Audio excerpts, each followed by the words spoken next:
So here's an example of how you might usefully collect information within Google Analytics.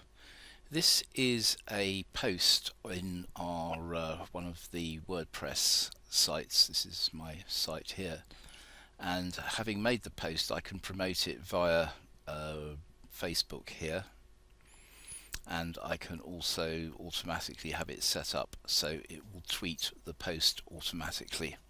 So this means that I can write the post and automatically propagate it, and as soon as it's gone, you can see that we can actually track in real time what's happening on the page through Google Analytics.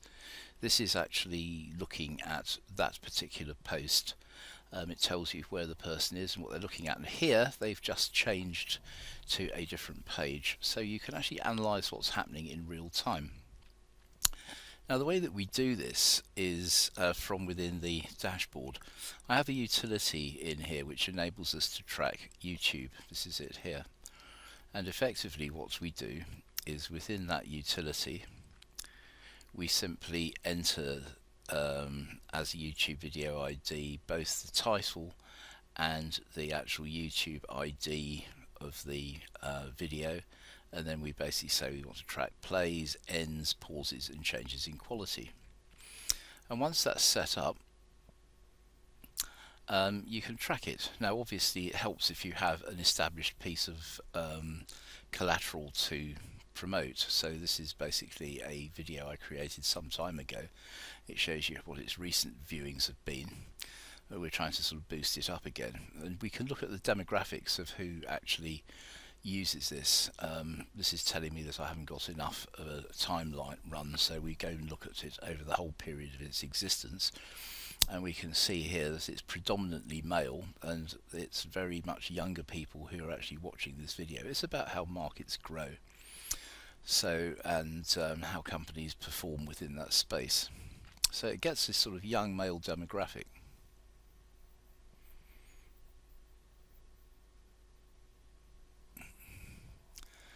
Now if we look at the event tracking, this is basically picking up the information from those triggers that we showed you earlier on.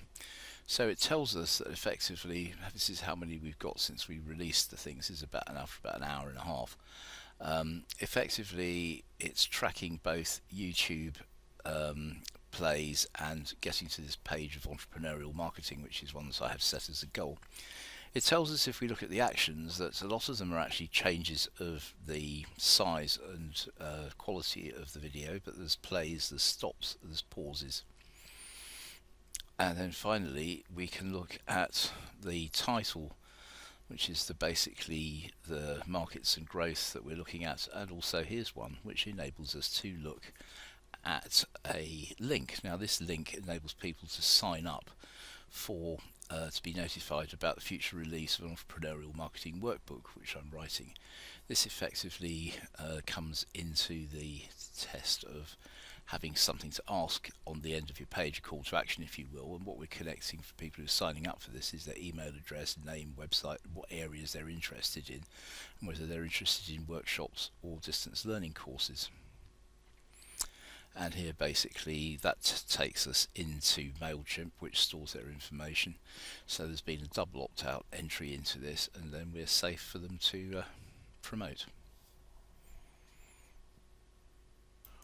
Okay, so now we're going to look at tracking social media relationships. We can look at conversions, we can look at landing pages, and we can look at how effective the social networks are. As you can see that we've got 211 sessions since the beginning of August, of which 161 have got some social referral. There've been 33 conversions, 11 social, and of the social ones, 7 with the last interaction.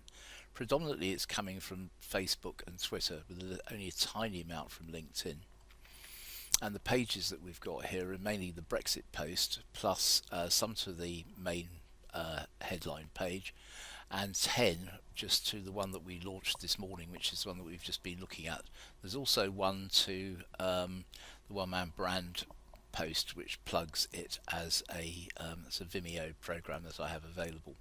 Now here, this is interesting because it tells us, if we look at the conversion times and the number of pages that people look at, that although the Brexit one is effective at attracting people, they don't stay on the page terribly long.